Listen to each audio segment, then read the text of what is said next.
Манифестот за преговорите со Европската Унија и зад кој застанаа СДСМ и сите други партии од мнозинството е добра основа за обединување кон европскиот пат, за што уште еднаш ги повикуваме ДПМНЕ да се придружи, повикаа денес од СДСМ.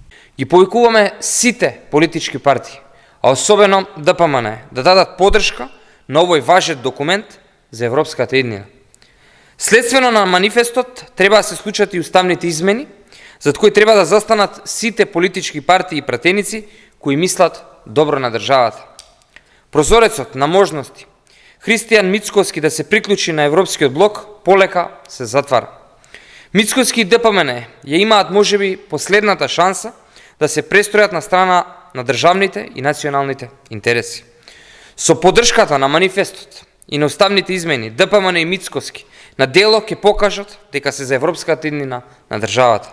Во спротивно, ќе покажат дека сите оние декларативни заложби за ЕУ биле само обичен блеф пред граѓаните, пред домашната и меѓународната јавност. Така наречениот манифест ги обединува сите партии од власта и тој ги содржи критериумите за преговори со Европската Унија, за што услов се уставните измени кои ВМРО ДПМНЕ категорично одбива да ги прифати.